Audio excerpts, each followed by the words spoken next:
When you live in a small town, everyone knows where you've been and what you have done.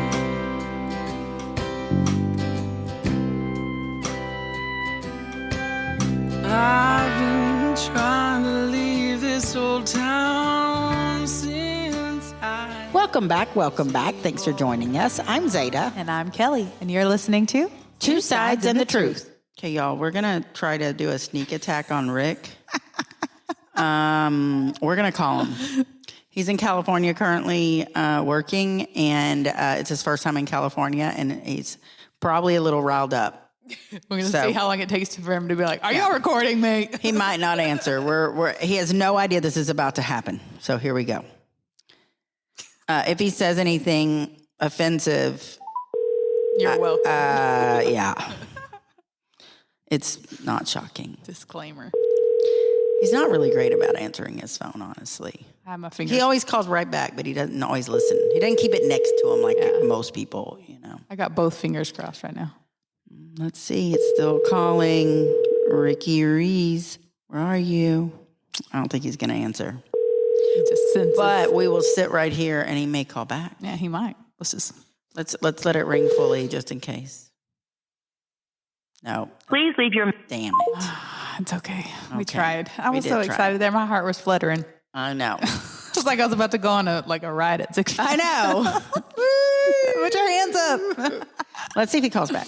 All right, we'll just talk until he does. We can chit-chat about how I almost ran over like 5 kids in the parking lot. Yeah, so I didn't know that was going on today. I didn't either until I got here, but downtown Waxahachie is having a trick-or-treat thing for little kids, and they are all over downtown Waxahachie, and their parents do not believe in walker rights. They do not care if the hand is up or it's saying to wait. No, and so I felt like I was like playing Frogger with these children, getting my parking spot. Not good. No. And the amount of parents that were letting their kids walk in front of them going through the intersection. I'm like, why not holding their hand? I mean, you don't have to, I guess, but like they're just off in front of them, and I'm like, what? Yeah. I don't think this is the way it should be going. I don't have kids, but I'm pretty sure. I don't think this is right.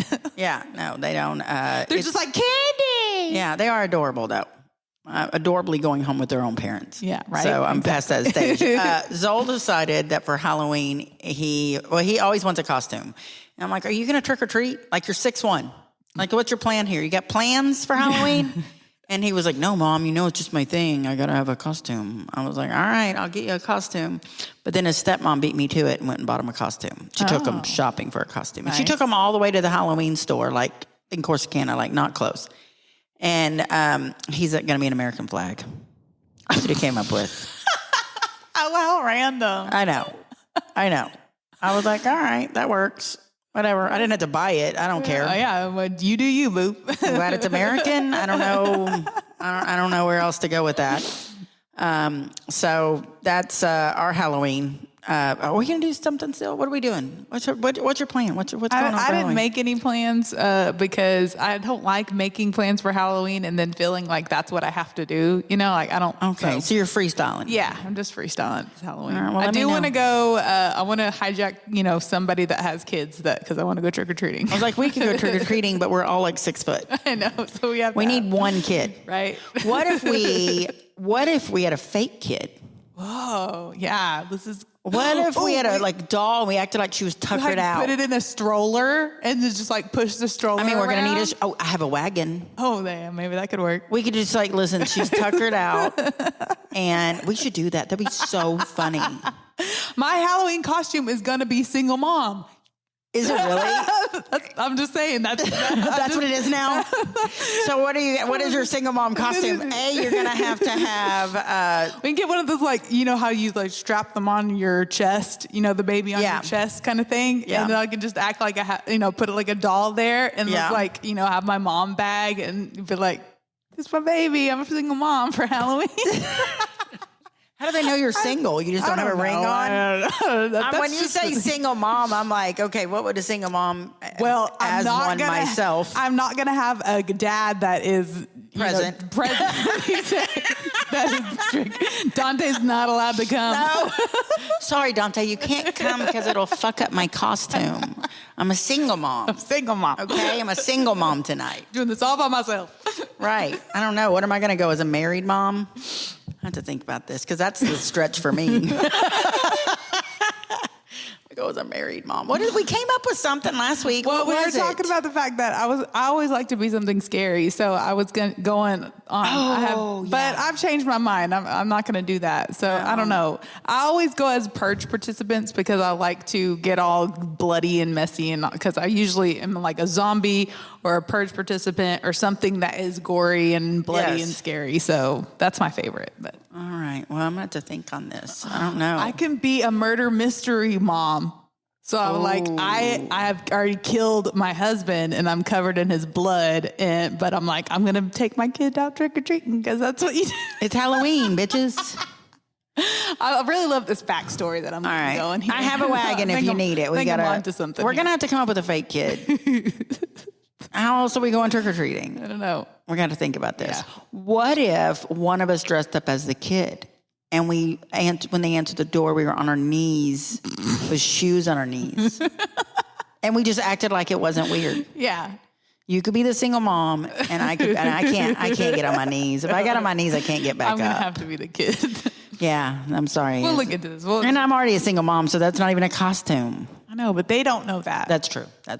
So, all right, we're still working on this show. Obviously. What if we went as Karens? Oh, and we just went around complaining to everybody. That'd be a good one. We could just tell everybody how bad their choice of candy is. Yeah, you know that's not good for you, right? Yeah, we could be like carrying a Starbucks. Why aren't you giving out like raisins? Don't you care about these kids' health? I can't believe it. I like this idea. I mean, I'm just saying. Okay, so we've got a lot of things in the works. All right, yeah. We got some time still. Yeah, we do. But, I mean, this is our Halloween episode, isn't it? Yeah. Yeah, this is our Halloween episode. So, yeah, this is a perfect conversation. We will let y'all know what happens. Oh, we do have some exciting news. We have an appointment to get our fingers fixed. Yeah, we are fixing our fingers. We're fixing our middle fingers. For those that haven't heard previous episodes last season, Kelly and I got our middle names on our middle fingers. Yeah. And now they are faded. Apparently your fingers fade really easily. Yeah. And mine is Ninch. And mine's Ren. Yeah. So we got to go. But we got an appointment set up for tomorrow, and we're going to get our fingers. We're going to fix our fingers. We'll post a picture of our before and after. Yes. So we're going to show Ninch and then Blanche. Because we have pictures already of when we first got it. So we'll do that. Yeah. We can go like what happened. The 3 stages. Yeah, the 3 stages of the first time, and then what we ended up with, and then yeah. I like it. We're probably going to have to do another one of how it ends up again. You know, maybe while I'm there, I wonder if she could throw my jambalaya one on me. We can see. I got my mom's jambalaya handwriting now. And I just need her to. Yeah, maybe so. Because who doesn't want the word jambalaya on their body? I can't think of a single person. And it's in cursive, so half the country won't be able to read it. They won't even know. It'll be like, it might as well be like Chinese. That is so funny. It's so true. They're going to have like no idea. And then when they figure it out, they're going to be like, oh, she has no idea jambalaya is on her foot, does she? Right. Little they know. I'm that fucking stupid. Little do they know. Nobody else. I think they know. You think so? They probably have an inkling. You know, maybe. Jury's out. I don't know. But yeah, so that's for listeners. I don't know if I've ever discussed it. I think I have discussed it on here that I want to get my mom's handwriting the word jambalaya on my foot because that's my favorite meal she made. And she's passed now. Yeah. And my kid, it's an inside thing between me. It's more than just my favorite meal. There's a lot of history to it. And so Rick is not a big tattoo person. He's not like against tattoos. He just like, what's the point? Yeah. You got me, I got you. We're all good. We don't need any more tattoos in our life. And I was like, yeah, but I want to get jambalaya on my foot. And I thought he'd be like, no, bitch, what the? But he was like, and I was like, my mom, and he was like, yeah, all right. He saw it. He couldn't even argue. He was like, yeah, if you're going to get one for your mom, that's the one to get. So that's the one I'm going to get. So maybe they can fit that in there. I don't know. I wanted to get a tattoo for my mom, but I have no idea what I would actually get. But then I thought about just doing the old school like heart with the mom. It just says mom. Yeah, Zoe just got that one, but instead of mom, it says cats. I'm not kidding. Good to see where you stand on the scale. It looks just like the mom one, with the old school sailor would get with like a heart and an arrow. And where mom goes, it says cats. I'm not surprised. She also has a milk carton on her leg. So she does love milk and cats. I mean, obviously. But I did tell her, I was like, how dare you? I feel so betrayed. I know. What is wrong with you? So, all right. Well, we'll see what happens with that one. Yeah. I guess our surprise isn't happening. Excuse me. So sad. We were trying to sneak. Excuse me. You're dying. It's okay. I'm dying on this podcast. We were trying to sneak attack Rick with a surprise phone call because he's working in California, and we just not tell him he was going to be on the podcast. But he didn't answer. I know. I so know. Mad. He's probably swimming in the ocean. No, one of these days, we're going to make it happen. He gets there. It took 2 days to drive there, and he's there for work, and he's got his crew with him, and there's 8 of them. And they rented them a house instead of a hotel, which he was not happy about because he likes his space. Yeah. And so they were like, no, it's fine. It sleeps 8. It sleeps 8. So he gets there, and he was like, he calls me. He's like, it fucking sleeps 8. It does. 4 couples. Oh, my gosh. No. Yes. Oh, no. Yes. Rick was like, nope, not going to happen. This is after 2 days of driving. He has been driving both days like nonstop. And come back with a new boyfriend. I know. He immediately went to and bought a mattress, not a blow-up mattress, but a mattress to put on the floor for one of the guys. Then he took one of the other guys and put him in a hotel because there was just no more room. Yeah. And then there is a set of brothers, and they agreed they would sleep in the same bed. So no one has to share a bed except for the brothers. And but I was like, so you got your own room? I ain't sleeping next to what?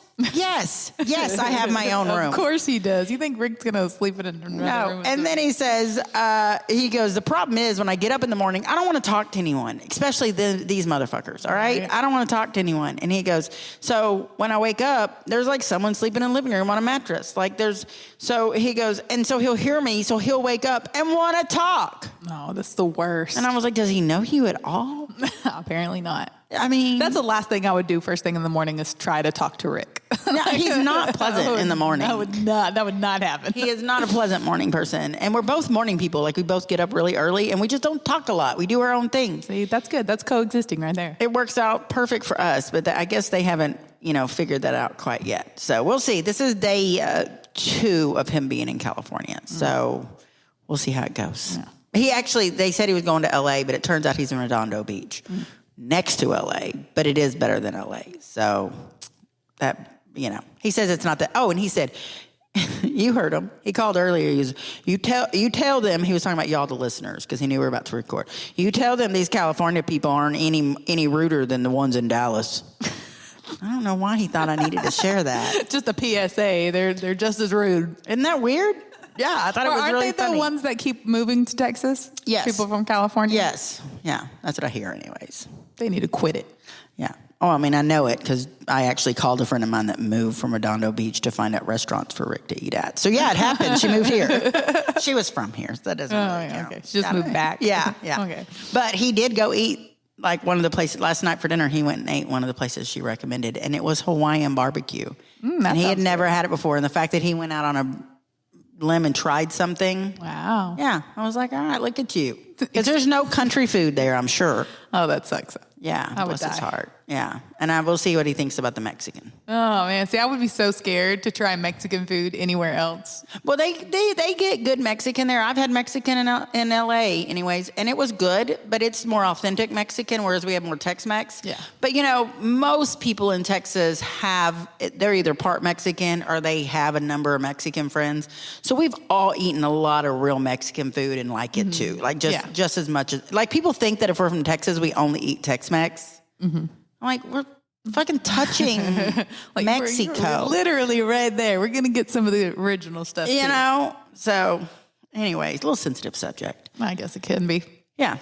So I guess the update on Rick will be later. I'm sorry, y'all. We tried. We did. Another day. So the topic of today is minding your own business. AKA staying in your lane. When to do it, how to combat it when other people don't do it.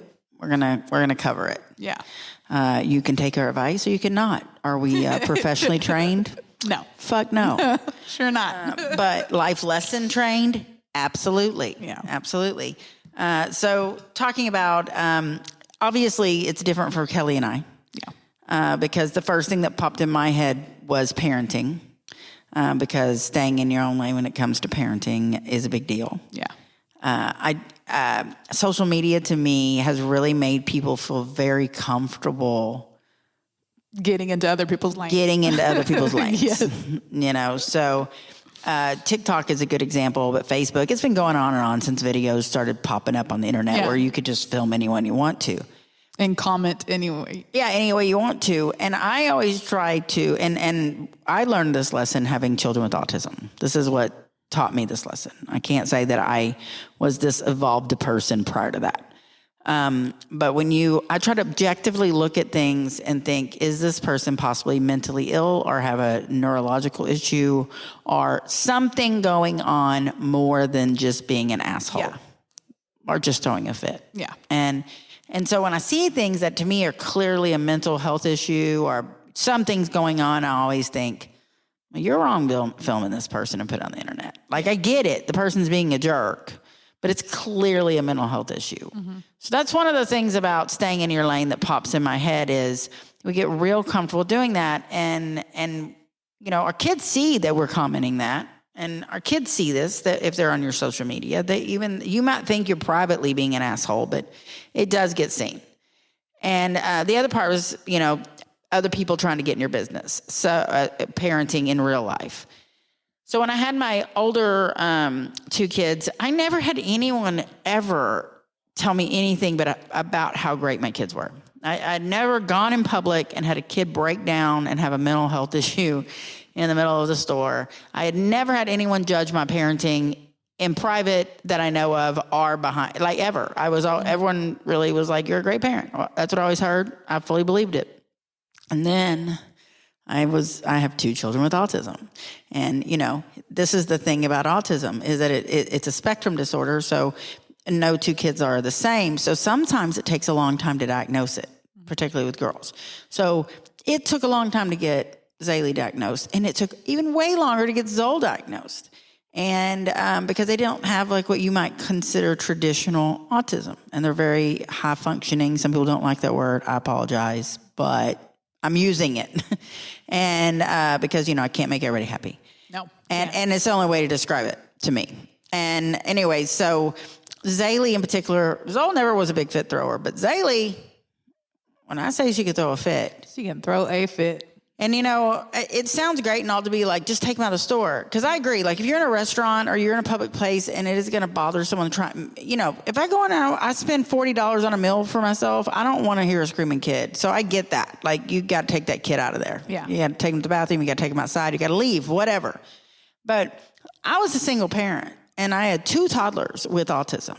And I had, my oldest kid at the time was 12. I can't leave the 2 autistic kids with the 12-year-old to control. So they have to go in public with me. Yeah. So if I need groceries, and this is before you could just order your groceries and pick them up. Yeah.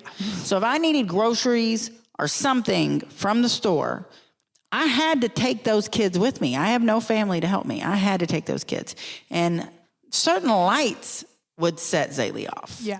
Like, there was just no avoiding it. You can do anything you want to, but at the end of the day, autism is autism, and autism does what it does. Yeah, it's going to do its thing. Yeah, absolutely.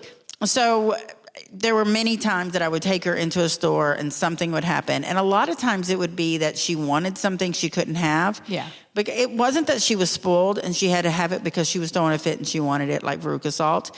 It's that she knew, you go to this store, Mom usually comes home with this, this, and this. Might be milk, might be bread, whatever. She goes to this store, Mom comes home with this, this, or this. And it might take only one time coming home with it for her to now think it needs to come. She's autistic. Yeah. Every time you go there, it needs to come home with you. So she would expect, and it might be like an orange, okay? She would expect whatever she would expect every time you went there. But it also might be a toy. Mm-hmm. And she would throw a fit. And she would throw herself on the ground, and she would throw the biggest fit you've ever done. And her brother was younger than she was, so I'm sitting there having to make sure her brother doesn't run off while I'm dealing with her meltdown, and I can't give in.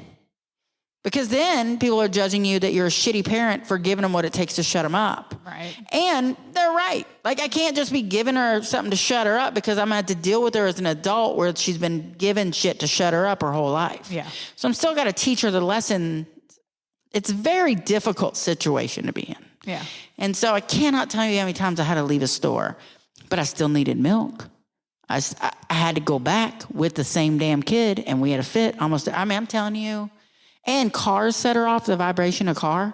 So just getting her there was a nightmare. And then I'd get her there and she set off. So sometimes we'd have to sit in the car for 30 minutes and let her decompress after vibrating to go into the store. Well, by then, her toddler little brother has had a fucking enough. Yeah. So then we go in. Well, there were a time or two I had people say something to me and be like, spank that child. When not my kid, I beat my child. My kid would When I never. was a kid, I got beat. Bitch, I don't give a flying fuck. I don't care if you got beat. And that was my response. I was like, you know what? I'm going to beat your fucking ass, bitch. Let's go. You about to get it again. Can I tell you how many fights I almost got into in H-E-B, Target, Walmart, Berkshire? I can name so many places where I told people I was going to beat their ass. Oh, you can do a better job parenting? Let's see if you can survive me punching you in the fucking face. Do you have an autistic? And I would tell them, do you have an autistic kid? No, you don't? Then shut the fuck up. Yep. And that is staying in your lane. Yep. I do not care what your mother did. She didn't teach you manners. So apparently your mom's not as fucking great as you think she is. Right. She beat you. She didn't teach you manners. Those beatings did not teach you manners.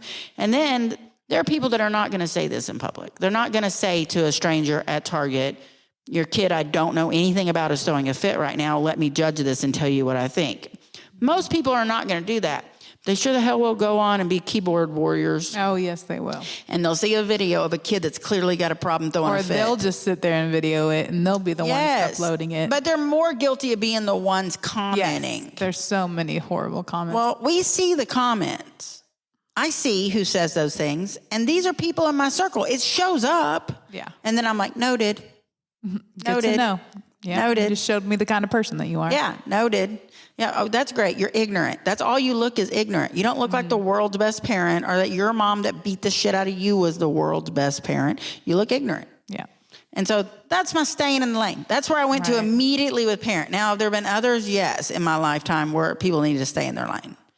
But see, there was other times people should have gotten in my lane.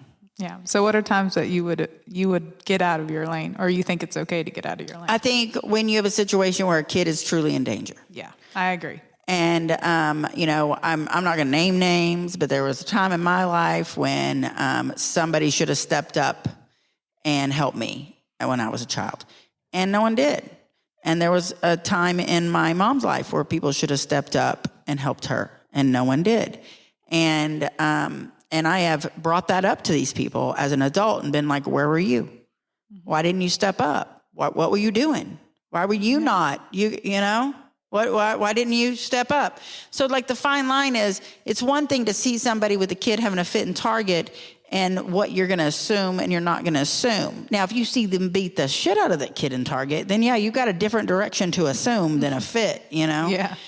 You know that you have a family member that is negligent and, maybe they're not feeding the kid enough. Maybe they're hitting the kid and, they're hurting the children or whatever, the whatever. Or they're allowing somebody else to do something to them. Or they're allowing. They're not protecting them from other people. Exactly. And so that's where that fine line is. And so I always, I try to always to myself think, what is going on really? What is this really a situation? A kid throwing a fit in Target is not a situation. No. That's the only thing you should be doing there is asking if there's anything that you can do. Yeah. Is there anything I can do to help you? Do I need to go get some groceries for you so you can go back to the car? Right. Tell me what brand. What do you need? I did have a few times where women, it was always women, where women have been moms. You could tell they were pretty much always moms. And they were like, can I help you?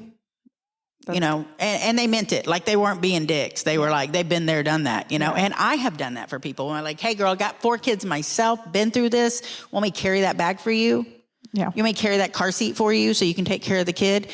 And I think that's awesome. That's when the only thing that's going to help.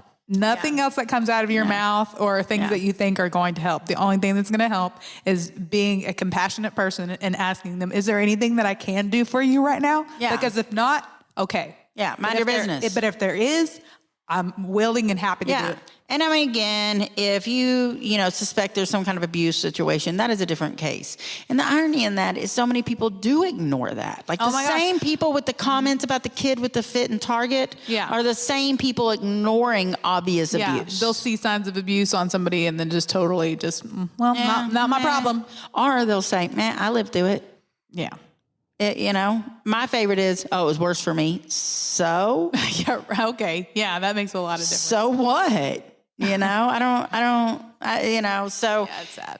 And, there's other aspects of it too. Asking too many questions. Maybe somebody has a medical disorder and staying in your lane there. Oh, that's one of my big I hate is when somebody has something either mentally or physically wrong with them and you're like, well, what's wrong?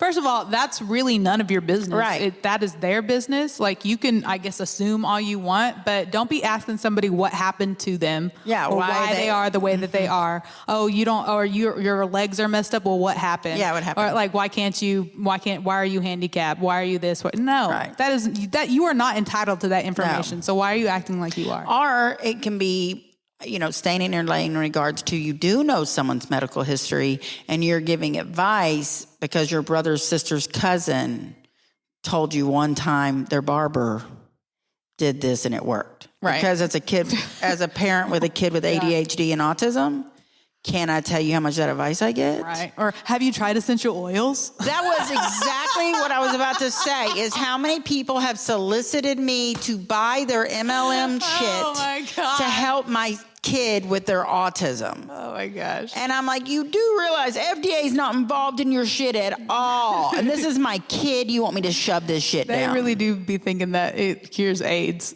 Yeah, it's the craziest thing. And then you hit a hot button right there. I'm sorry. When I was at the height of it with Zaylee, I cannot tell you people solicited me trying to get me to buy their shit. And I'm like, do you not get I work 3 jobs? I don't want your off-brand herb shit that you're trying to charge me $150 for a month. They do all this crazy. No, I know. No, please do not tell people what your brother's cousin, sister, aunt is selling. Don't. I don't. Please don't. No, it's so ridiculous. I'm like, and with ADHD and other issues like that, where they'll be like, oh, well, I would never put my kid on medicine. Oh, well, I did not ask. Yeah. I do not care. I didn't solicit that information from you at all. I don't care. And I am to the point now that I don't always do it. It depends on the situation, but I am very well known for being like, I don't care. Like, you want to say something stupid. Right. So that's my stay in your lane. What you got, Kelly? Mine's a little bit different than that. Yeah, I don't have kids, so that's why there's 2 sides to this podcast. But I mean, I've had my fair share of people that come at me asking me why I don't have kids. So that's another thing is like, really, none of your business why I don't have kids. But people think, oh, you think that I'm unfulfilled because I don't have them, or that I feel unfulfilled, or that I'm not going to leave on this legacy or whatever. Right. And I'm just like, and even crazier than that is, what if you couldn't? Right. And they're like, why don't you have kids? Yeah. Bitch. Exactly. That's another example that's not the kind of thing that you ask people. No, you can just let people exist and do their thing, and you don't have to know the ins and outs and whys about it. And another one that I was sitting here and thinking about is when you're working out and all of the people who think that they can tell you how to do it better. One of the reasons I don't even go to a gym or record you. Yeah, I don't go to a gym anymore is because I just don't feel comfortable there. I don't like the people watchers. I can't, but really above anything else is I cannot stand the people that work at the gym and some of the people that don't work at the gym that will approach you to tell you how to do something better than the way that you're doing it, or to try to get unsolicited strangers to be your personal trainer. If I wanted a personal trainer, I would go and I would hire a personal trainer. Okay. Right. If I wanted to, figure out how to do something in a different way, I would research it and I would do it. Okay. Right. So unless you see somebody that is doing something in a way that could harm them, like you're not using this machine correctly and you could get hurt, then then okay, get out of your lane and make sure that they're not getting hurt. But if they're just not doing what you think that they should do to get the results that they want, first of all, you don't know what results they want. Maybe they are just going to get a little bit of light cardio to help, their blood flow, and they're just trying to be a little bit more active. Okay, not everybody going to the gym is trying to be a freaking fitness influencer. Not everybody going to the gym is trying to be a bodybuilder. Okay. Right. Not everybody going to the gym is trying to get into freaking being supermodel status. All right. Yeah. Just because I'm going to the gym does not mean that I'm trying to lose weight. Right. And so many people assume that if you're going to the gym, you're going to the gym to get healthier and to lose weight. Okay. That is not what that means. To be healthier, that's why you go to the gym. That's why you move your body. That's why you do these things. But just because you're wanting to be healthier doesn't mean that you're trying to change your body. You're just trying to be healthier. Right. So to go up to them and be like, oh, if you're really wanting to lose weight, if you're really wanting to see results, this is what you should be doing. Yeah. And on the off side of that, you have smaller people that might be there to bulk up, and you have people approaching them and they're like, oh, whatever you're doing is working great. You're so tiny. Yeah. Like these people could have eating disorders. I know. Like you don't know. And then you've just fed into that really? Or they're sick of being told they're tiny or they're skinny. Because I get it. I mean, would I love that? Yes. But that doesn't diminish the fact that they might not. Yeah. You never, that's what I'm saying. You never everybody's know. Different. And my mom was a petite woman, and she got tired of people always asking her if she was okay because she was so thin naturally. Right. And I get it. I can't relate, but I get it. So that's what I'm saying. If I wanted somebody to train me and tell me what to do in the gym, I would go. That's why gyms have trainers that you can sign up for. But if their trainers are going out there and they're like, I don't see how that works for them. I guess it must, because they do it. They'll just walk up to anybody working out and they're giving them hope. It's like the medicine man. Oh my gosh, it's like the medicine man showing up. I cannot stand it more than anything else. I cannot stand freaking people in the gym, these influencers or the trainers or whatever that come up and they just think that they're God's gift to everybody in that gym because they can help them become better than they ever thought they could be. Right. Like, no, go away. Like the last time I went, and it was literally just a 1-day pass that I went with you. And before we even got in the gym, we had one of the people that worked there, and he was like, well, what are y'all trying to do today? And I'm like, that's really none of your business. I'm going to try and not stab you. Going in here. Well, you probably didn't even eat anything for breakfast. You didn't eat a good breakfast. And I'm like, what? Who are you? And why did they hire you? Yeah. This is not customer service. You've completely turned me off. I really want you to just give me my money back and I'm going to leave. Yeah. Like, that's not how you approach people and talk to them. No. Like, it was horrible. It was absolutely horrible. Yeah. Like, I can't do that. Another one that I find funny is as long as Rick and I have dated, can I tell you people ask us when we're going to get married or if we're next? Yeah. So if we go to a wedding, we're going to get it at least 20 times. Oh, yeah. It's gotten to the point we don't usually go to weddings together anymore because they don't do it as much when we're not together. Mm-hmm. But it gets That's ridiculous. Another thing that I can't stand is when people are like, when are you going to settle down? When are you going to get married? Like, yes. What? And every wedding, as soon as it's time for everybody to go catch the bouquet, Zeta, where are you? Oh my God. I'm like, I don't want that fucking bouquet. First of all, I don't need that bouquet to get a man to marry me. Trust me. I'm beating him off with a stick as it is. Why do you think I want to have a bouquet in my hand? Let's not make it worse. Right? I'll have to beat him with the bouquet then. Now that is a game I'd like to play. If I can turn around and beat somebody with a bouquet, I will catch it. I'll catch it then. That's the only way. But not a minute before then. But yeah, every wedding, it gets ridiculous. And it's been going on since we first started dating. And I'm like, now we're 10 years in, you'd think they'd stop. Yeah. No, it's just worse than ever. It's just no one can understand. Nope. Mm-mm. I'm like, I guess I'm just not marriage material. And he just doesn't want to marry. He gets mad because now I say stupid shit. I'm like, well, he's already getting the milk for free. So why would he buy the cow? Yeah. I always say funny things. Nope, not yet. Guess he doesn't like me that much. I gained some weight, like stupid shit. Like, I'm like, he's like, shut up. He's waiting for me to get better life insurance on myself. Yeah. Like, no.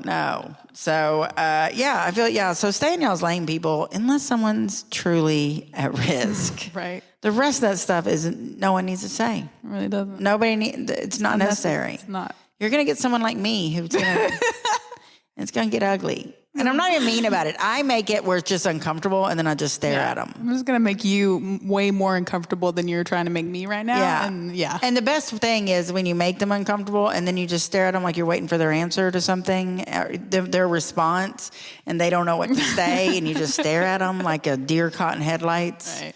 I love that feeling. I do. I love being the headlights about to murder the deer. Yeah, I like them to be really uncomfortable.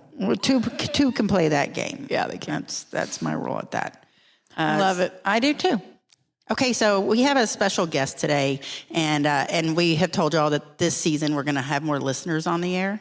And we got a really good DM from one of our listeners after our first episode where we discussed, working on achieving your goals. Mm-hmm.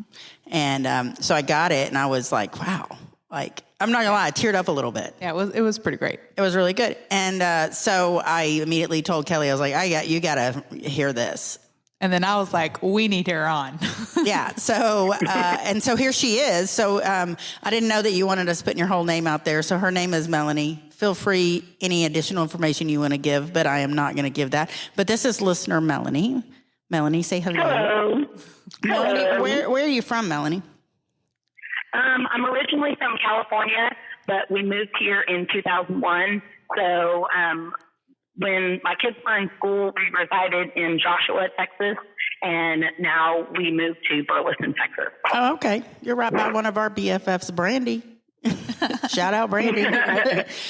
So basically, we just want you to tell us what you told us in the DM. I want you to tell the listeners about what has happened in your life and why you decided to message us. Okay, so basically, I was listening to the podcast, and it was talking about, just achieving your goals and your dreams. And right out of high school, I had gone to a junior college, and so because I had to get some basics out of the way. And 3 years into getting my AA degree, I found myself pregnant. And I don't like to call it, a mistake or, anything like that, because I've always been upfront with my son that even though it was not planned and expected, it was still welcomed. And I tried to use the analogy with him that if I gave you $100 right now, that's not expected, but you would still want it. And so nice. That is really nice. I told him, and then we got married shortly afterwards. And I never wanted to lie to my children. And I was like, you're going to be able to do the math and figure out that we got married in February and you were born in June. So it doesn't take a rocket scientist. And so I had to put my schooling on hold. And we had two sons, and then we had a daughter about 5 or 6 years later. So my schooling kind of got put on pause for a little bit, but I always knew deep down that I wanted to finish. That was just kind of a goal. My husband at the time was a truck driver, and so he was gone a lot, and I didn't have family to help watch the kids while I was going to school. And so I had to wait for my daughter to be able to get older enough to be able to be watched by her older brothers. So I had to wait until she started kindergarten. And then every semester, I worked at a preschool that also followed the school schedule. And so every semester, I would take one class. And then during the summer, because we were off, I would load up on classes. So I would take 2 each semester. And then so I did that for 8 years. Wow. And there was a lot of times that, you look on Facebook and social media and, you have that, grass is greener, I wish I could do this. I wish, I didn't have to spend my summers, going to school. I wish I could take my kids, on different trips. And I knew that there was going to be a day that I could do that. But that light at the end of the tunnel was very long. And so I just kept trucking along. And somebody had told me I ran into a former boss of mine, and I was kind of discouraged. And she was like, look, if it takes you 10 years, it takes you 10 years. Those 10 years are going to go by anyway. But at the end of those 10 years, where are you going to be? Yeah. And that really stuck with me. And so that kind of was, the repeating thing in my brain when I would get discouraged or I had to take another class and another homework assignment.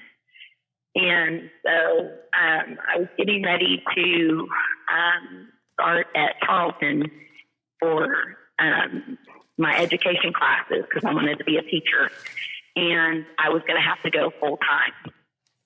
And right in the middle of that, a year before that, I had been praying for a year that I needed God to change the situation because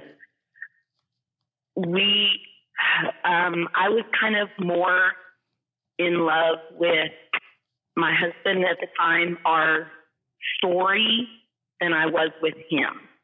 That is that is a really good, I think a lot of people are in that boat. Yeah. Especially people that married young or make it real public. Yeah. Mm-hmm. And we were best friends from the time I was in 8th grade and he was in 7th grade. And we grew up together. Our parents were best friends and we were best friends all through junior high school. And I kind of, we didn't marry until 3 years after I had graduated, 2 years after he had graduated. And again, I was kind of more hanging on to, we have an awesome story. Yeah. We fell in love young and then with him. And I kept praying that I needed God to change him because I couldn't go more of the situation that I was in. Mm-hmm. And God has a funny plan. Amen. Yeah. And instead of changing him, he changed the situation. Yeah. And he was working in San Antonio and living in San Antonio at the time. And long story short, it was not the way I found out about the situation that ultimately led to the divorce. I could not have timed that. That was all God's timing. And at the time, I was like, this is not the perfect time. I'm going to be going to school full time.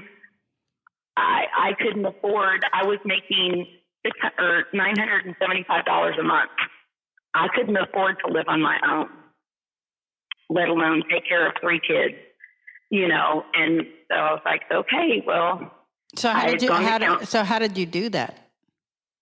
Well, I had gone to counseling and the counselor was like, do you think he's going to come to counseling? And I was like, no. And the counselor was like, you can't answer for him. So I asked him and ultimately he said no. And the counselor was like, well, there's your situation. There's your answer. Yeah. So we got divorced and I love my daddy. My dad helped me out with the first and last month, deposit to move into an apartment. Oh, that's we found low income. Yeah. We found low income housing. But the problem with that is, yes, it was low income, but they still had a minimum that you had to pay. And so the boys were living with him at the time in San Antonio, and it was just me and my daughter.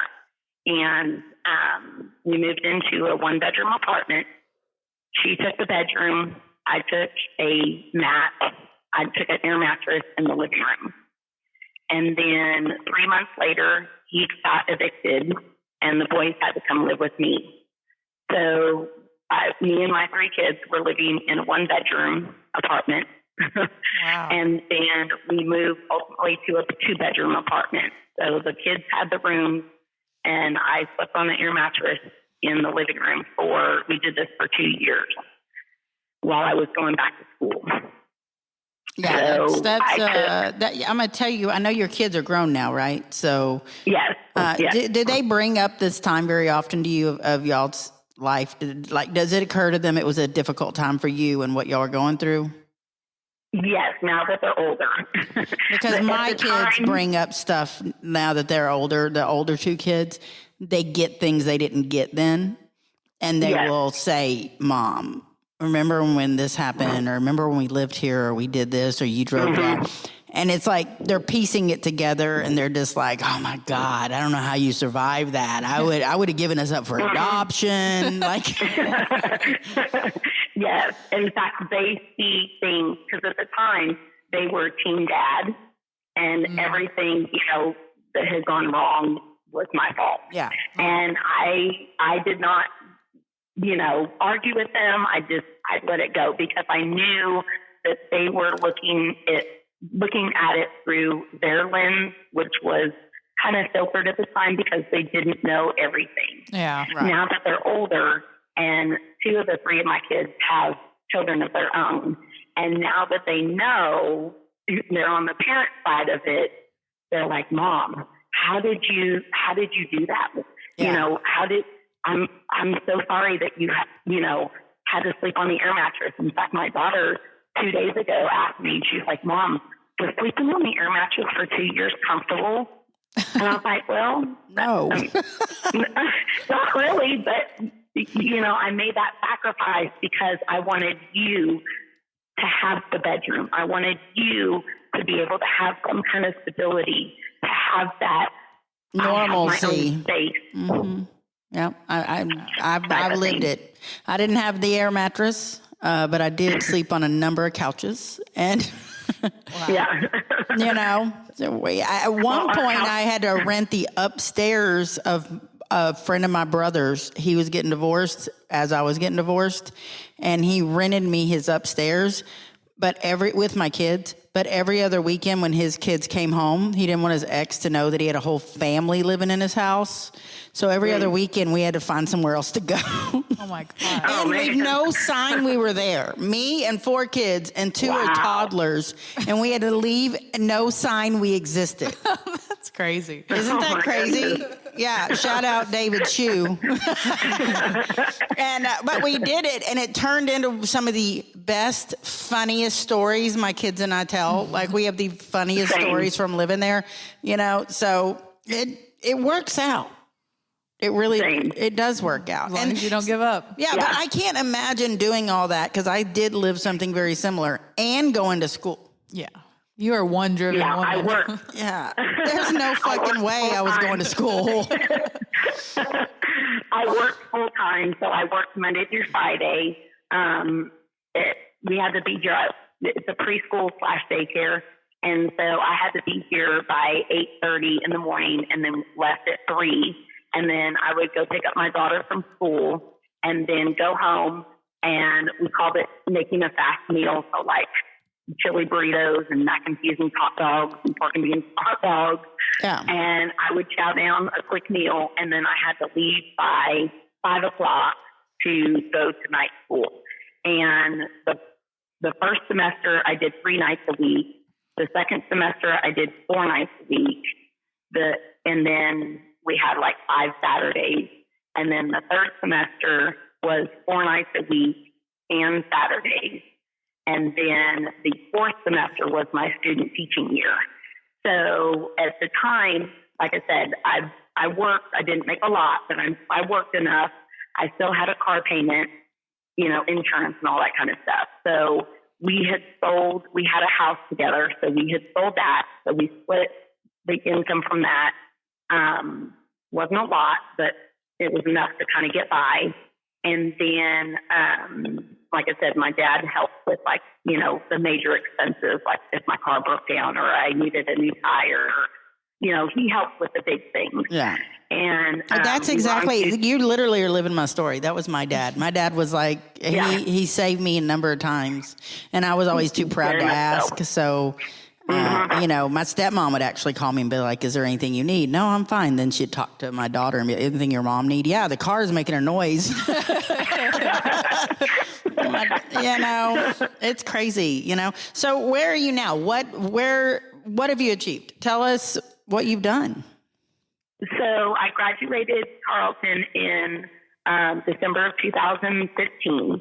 And so mid-year. And how old were you when you graduated? If you don't mind me asking your age, how old were you when you actually graduated? Ish, Well, give or take. I'm fine. I will be 50 next month. So I was okay. You're my age. 42-ish. Yeah. I was 42-ish, I think. Wow. I don't know. That's an accomplishment. Man, talk about a goal. You worked on that a long time. Yeah, it took me a total of 10 years to get my degree. That's impressive. So, and so I took a leap of faith, and because my student teaching semester, there was no way I was going to be able to work. And so every semester I took more student loan out than I needed. So I banked my leftover student loan, and because that was going to help me for that semester that I wasn't able to work because I was student teaching. And I just kept praying, and I said, I need, because a lot of teachers don't get hired on mid-year. Right. And in my cohort, I was the only student that got hired on through a school district. So I got hired on right after I graduated.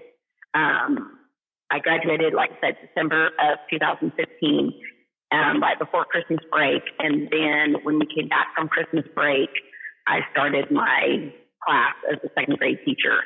And then the next year I switched to third grade, and I've been third grade ever since. And it wasn't worth it? Very much so. Very much so. So what advice would you give you? Like now you know, almost 50-year-old you, what advice would you give you at the beginning of this process? Or anyone in those shoes? So what was Get it? a good song. Get a good theme song. Yeah. That's good. There was many a night that driving in my car, especially home from class, I needed a good theme song. What is your theme song? To get me through. There was many of them. It changed depending on where you were that semester? Yes. Yeah, that makes sense. And I kind of hated that every semester they would give you a syllabus and list all the assignments. To me, that was so overwhelming. Yeah, I'm like, there's no way I'm going to be able to do it. And I would call my mom and dad crying, you know, I can't do this. I can't do this. And they'd be like, you say that every semester, and every semester you do it. Yeah. And I literally had to focus on one day at a time and one assignment at a time. So and the mantra of this will get better kept playing in my head. So what is your current theme song now that you've done so much? Do you have one now?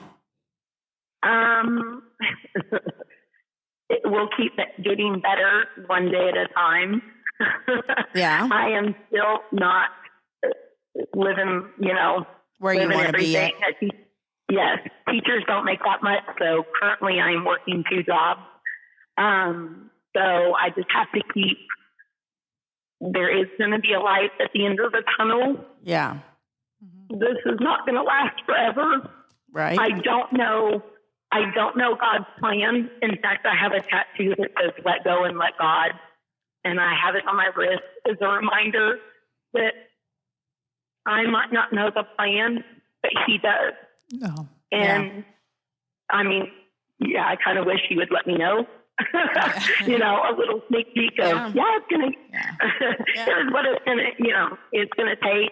And I know that it's not going to last forever. Yeah. It will change, and it will change for the better. So I just have to keep reiterating that one day at a time, one step at a time. I am blessed that my oldest grandson gets to come to school with me, and I get to go pick him up. I get to come pick him up 2 days a week. He gets to have a sleepover at Nana's house, and, you know, gets to come see me on Fridays for his ice cream money. And so I just keep thinking, that moment right there, seeing the smile on his face. Well, and you know, that's a really big deal, that for you to have to give up so much time with your kids to get to where you are now, and then you be able to give that time to your grandkid. Yes. Because, I mean, that's a win. Yeah. In my opinion, that's a big win, you know. Yeah. And as someone that has been through it, it does get better. It really does get better. Yeah. How long have you been divorced now? Is it been 10 years since your divorce? Yeah, we have kind of a funny story. And we divorced in we broke up June of 2014. We officially got divorced March of 15. Okay. And then we were broke up for a year and a half. And then, he kept swearing he had changed. Yeah, they do that. They do that. Yeah. And I, wanted to believe him. And we got back together for 5 years.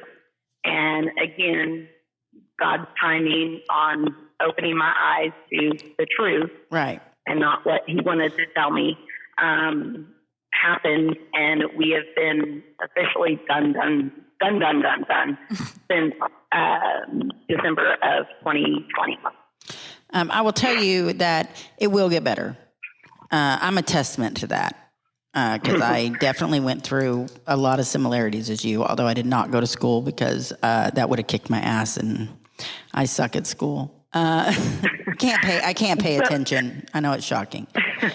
But one thing I took a lot from your original message and then this conversation. But one thing that when you first started talking that got me was when you said that your boss said, don't give up if it takes 10 years, whatever the case is.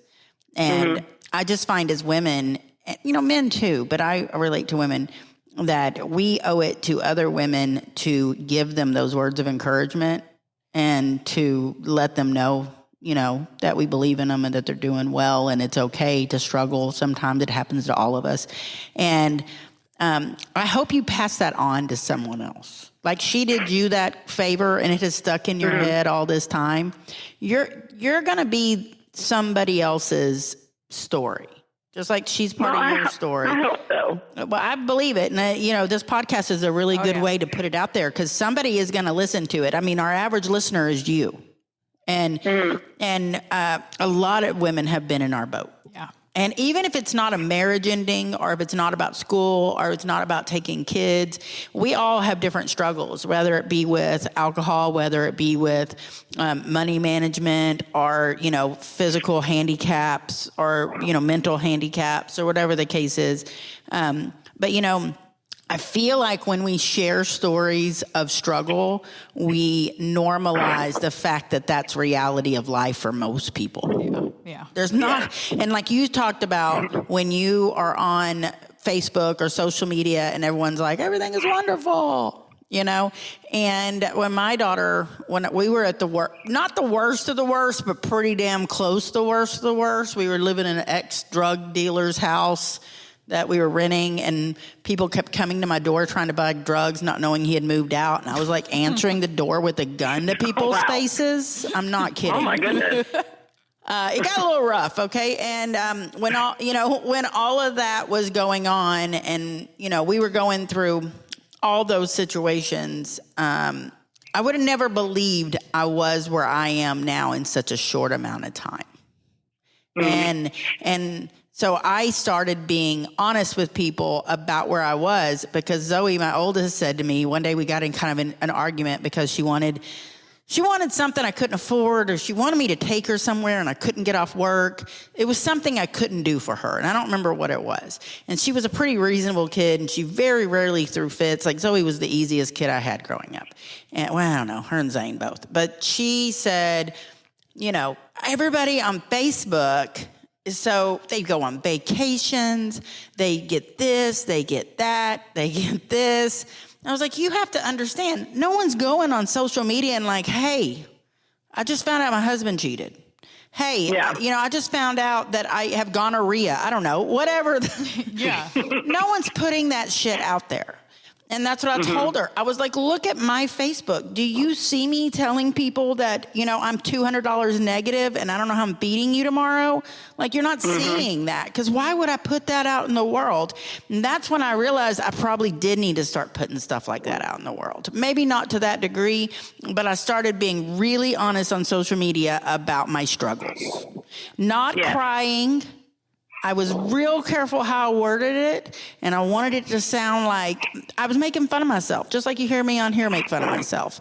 I was like, 2 jobs, who dis? Me. I was making fun of myself, and not because I wasn't proud of myself, because I was. because I was working. There was nothing more I could have done. I was working my fucking ass off.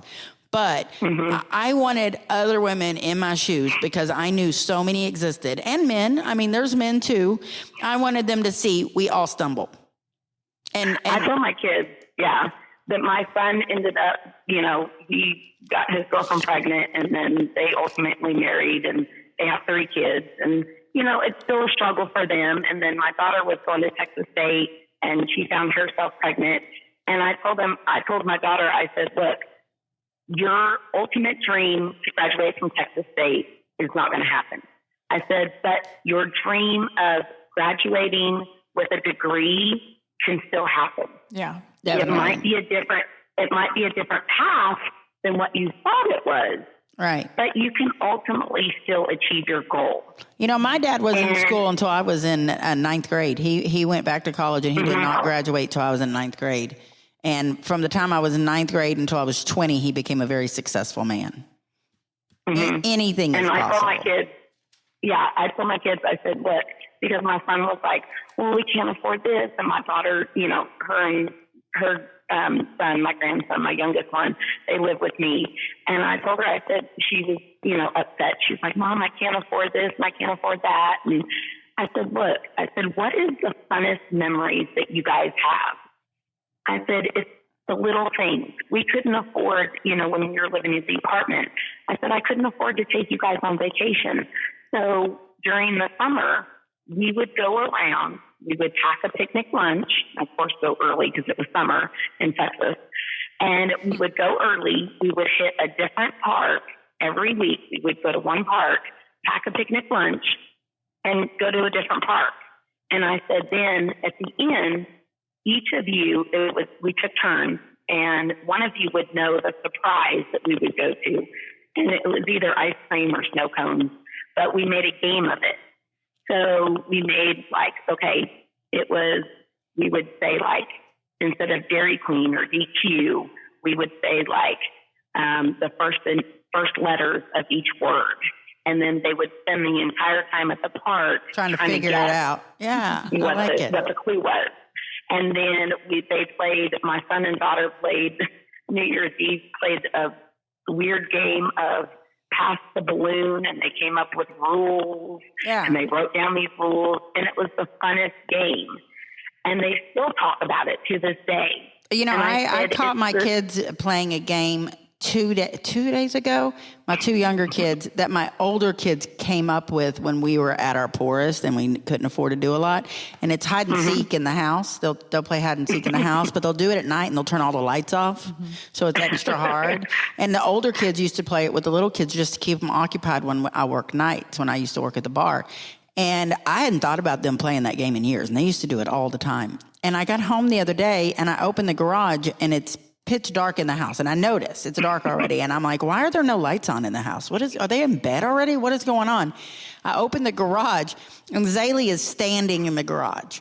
Not unusual because she waits for me at the door. But I'm like, what is she doing in the garage? And so it opens up, and I get out of the truck, and she's like, Zoe and I are playing hide and go seek, and I was just hiding in here, and suddenly the garage door opened and scared me. And so I'm like, that's funny. I'm thinking that's funny. So I walk in the house. When you walk in my garage, you go into the laundry room, and then you go into this little, I don't know how you call it, little room. And then there's another door into the sunroom. So I'm heading into the sunroom. So I open the sunroom, and Zoe is hiding behind the dresser, right behind the door, right when you walk in there so you can't see him. And he realizes it's me, so he's not going to scare me, but he was going to scare Zoe. So he just stands up. And he's 6'1". He just stands up. That's all he does. I jumped 10 feet. I did not expect a grown-ass looking man to stand up in my sunroom. He was like, Mom, I'm so sorry. We were playing hide and go seek in the dark. So that's a good example, though. I mean, my kids came up with that game probably 14 years ago. These kids, they're 16 and 18 now, and they were probably 2 and 4 when they started playing it. Yeah, and I told them, I said, it's the simplest things that matter the most, and it's the little things. They want your time, attention, and love. And I said, it doesn't matter. Yeah, I would have loved to take y'all on vacations, but I couldn't afford it. So I did the best thing that I could, which was to spend time with you guys. Yeah. And I mean, I created movie night, and they thought it was the greatest thing because I normally wouldn't let food and drinks in the living room. And it was the only time we spread out a sleeping bag and a blanket. And it was the only time they were allowed to bring drinks, and goodies into the living room. And they thought that was the greatest thing, and they still talk about it. They're like, movie night. Isn't that funny? It's just a little thing. Did y'all do something like that, Kelly? Mm-hmm. Did you have a little thing? Yeah. Oh yeah. We would have, my mom would always work late. My dad got off before she did.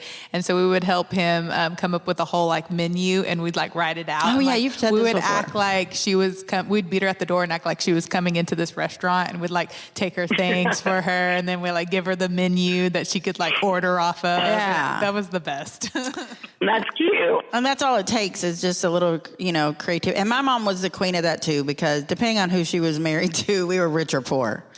And I will tell you, most of my really good memories come from the poor memories. And honestly, definitely most of those memories. Well, when you take away anything else that you could buy or give to somebody, all that you can give them is your time and your love and your attention. Yeah. And really, that's the most important thing. And you get a closer bond to your siblings. Yes. I really believe that it helps build. I know that's why my brother and I were so close, is that we went through war together. Well, Melanie, I really want to thank you for coming on and talking with us and being so open. And I really want you to think about though what you're going to do. Like what your boss did for you. There's going to be someone out there. Maybe it's a young teacher. Maybe it is your child. Yeah. That your daughter. What she's going through.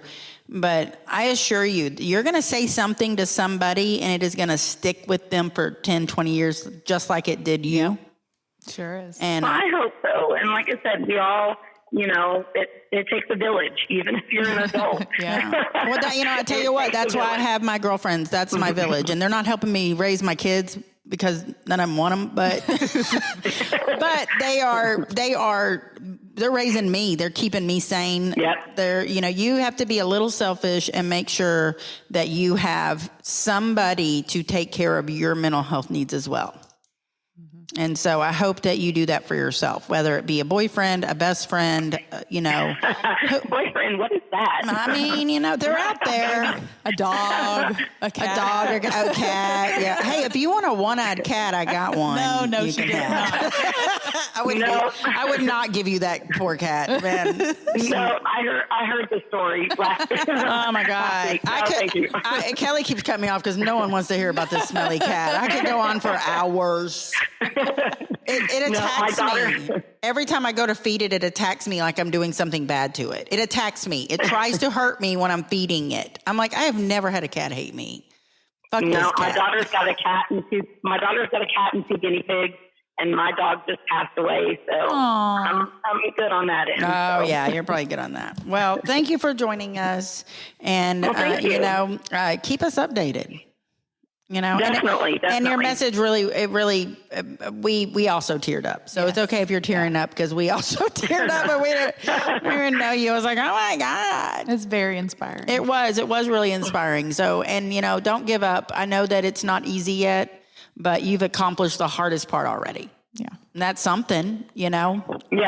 And I said, I just keep looking.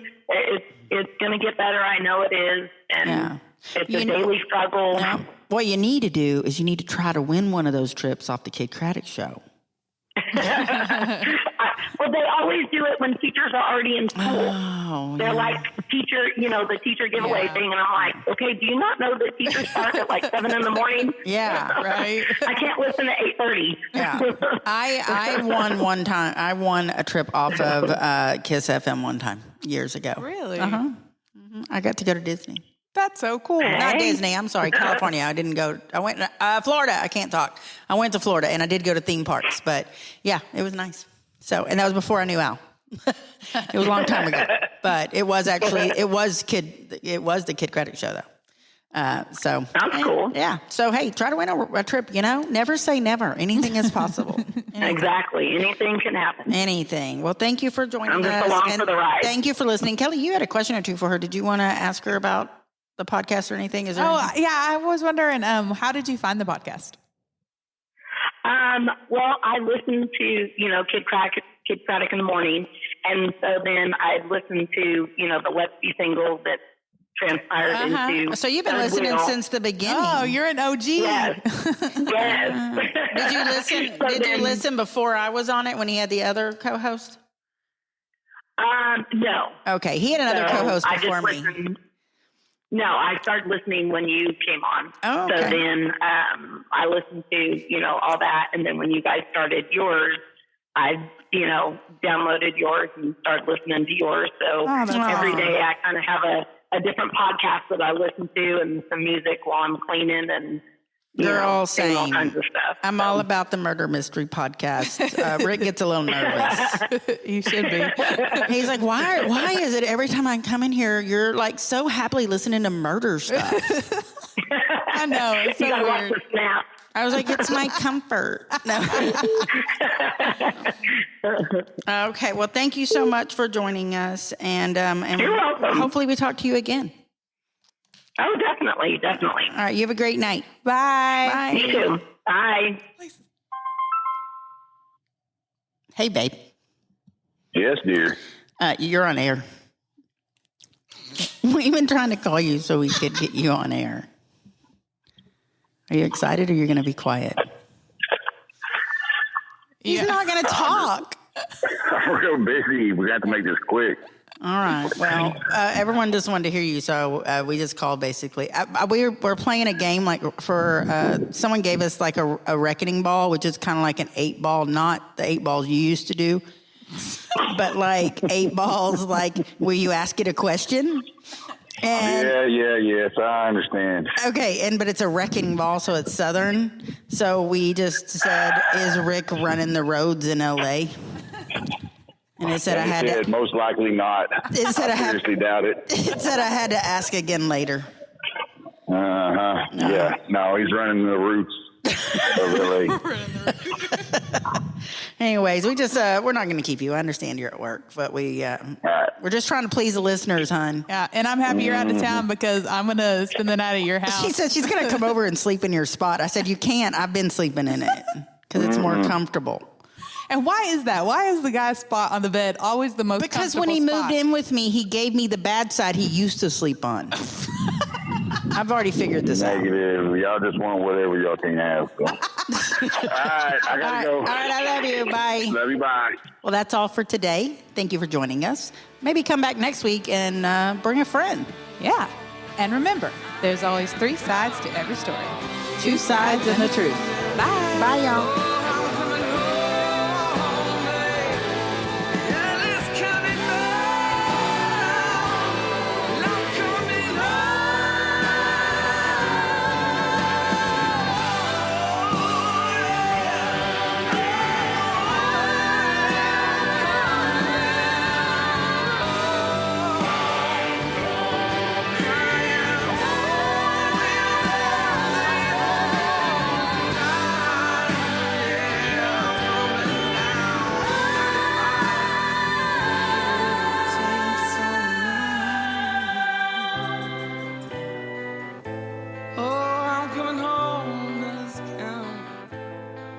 I'm coming home.